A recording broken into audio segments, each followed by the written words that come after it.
Hey, what's up guys? John here. Lebanon has officially collapsed to the point where you're not able to get your money out of the bank. You're not able to get your money out of the bank. I look at other places around the world and see what's happening. Australia had a similar situation in some banks. Look at Sri Lanka. Sri Lanka has been through hell and back the last 6 months. Things are really getting bad over there. We look at record high inflation in Germany, in the UK, in Turkey, and a lot of other places all around the world. We're starting to see a lot of chaos starting to really unravel. But I ask myself, what chain of events have followed over there, and what have we followed? A lot of those locations offered 0% or very low interest rates, stimulating their economies, following a lot of the protocols in which we followed here in America. And now I believe we could be entering in this economic uncertainty here.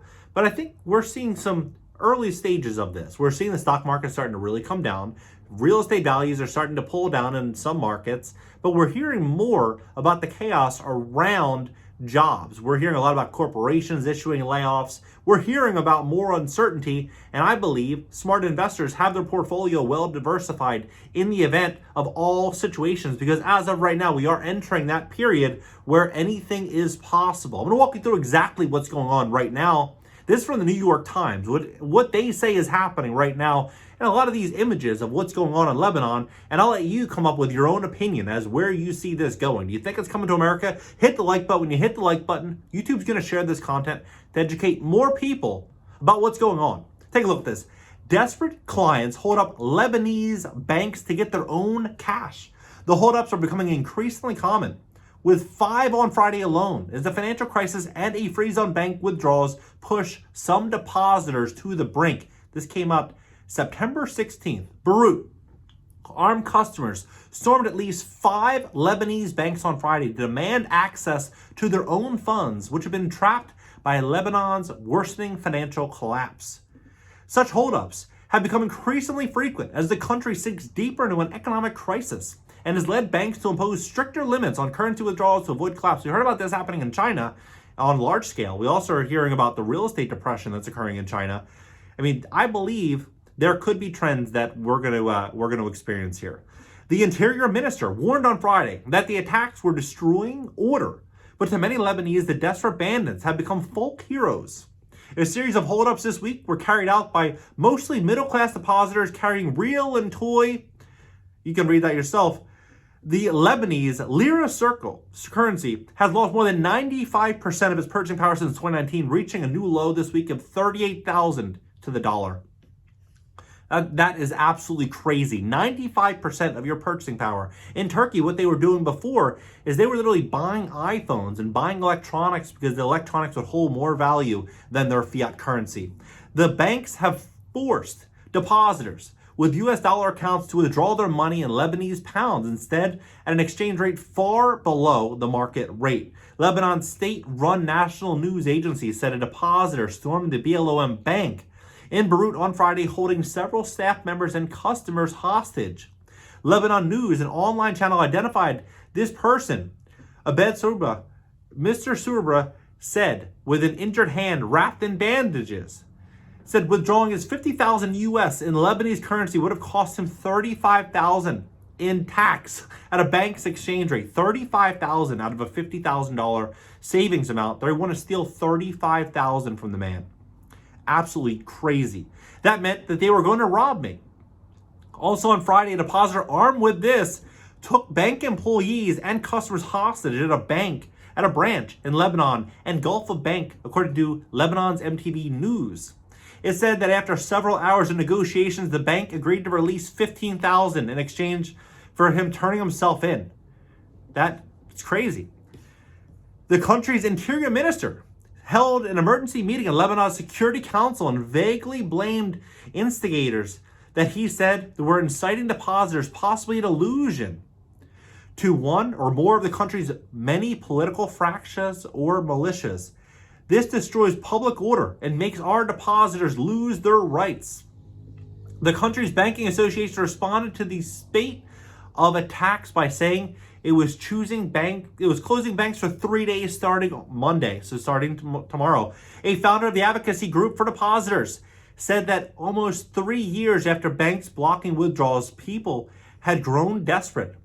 No action has been taken by Lebanon's authorities or the Lebanese judiciary. He told the New York Times the depositors have found no other option to try to take their money out. I mean, look at the images. This is what's happening right now in Lebanon, right? All over the place. This is, by the way, this is all dated the past 30 days. So the past 30 days, this is what's happening right now in Lebanon. It's getting pretty crazy to me that I think as we start to step into this environment where all these places are increasing interest rates and all these places utility and energy costs are going to continue to rise, food prices are going to continue to rise, this house of cards is going to be coming down. There's no doubt. This house of cards is going to be coming down, and in a lot of locations. I'm not saying in America to that extent, but what I am saying is it crazy to rule it out entirely, right? Mr. Ghazi said he viewed his 3-day closing the bank by association and escalation. It is a humanitarian issue, he said. Some depositors need their money to cover medical expenses for their families. Last month, this 42-year-old stormed a Beirut bank with this, taking hostages and threatening to do this to everybody and to do that. He said he needed to withdraw his $200,000 life savings to pay for an operation for his father, and he was detained by police for several days and then released.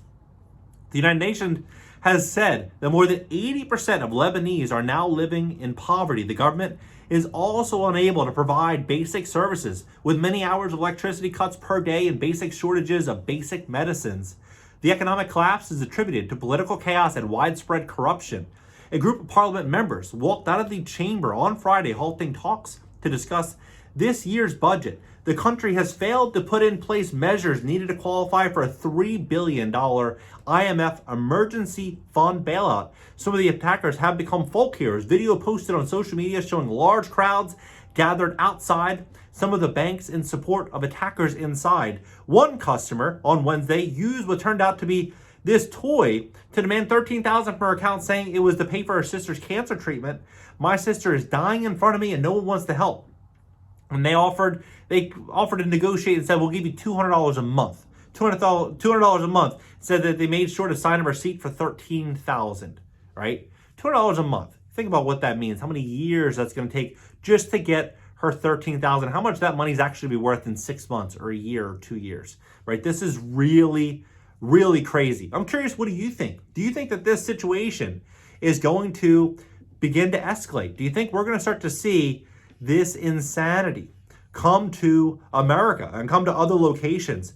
Because to me, I don't rule out anything is impossible anymore. The last 3 years have really defied everything that I thought could potentially happen in this lifetime. Every 6 months, every year, something crazier and crazier and crazier happens. We've all kind of believed over the last 6 months that, the insanity is over. But I personally have always thought that deep down that the insanity is just beginning. What do you think about this? Do you think this situation is going to come to America? Drop it below, hit the like button, subscribe here, and subscribe to my second channel. It's an interactive call-in show and a podcast, also LinkedIn, Twitter, Instagram, and TikTok. If you need help fixing your credit, you want to get on the YouTube grind, you want to invest in real estate when things hit the fan, because things are going to hit the fan. There's no doubt about it. Things are going to hit the fan. You can go to thisisjohnwilliams.com or cashnow.video, and I'll catch you guys in the next one.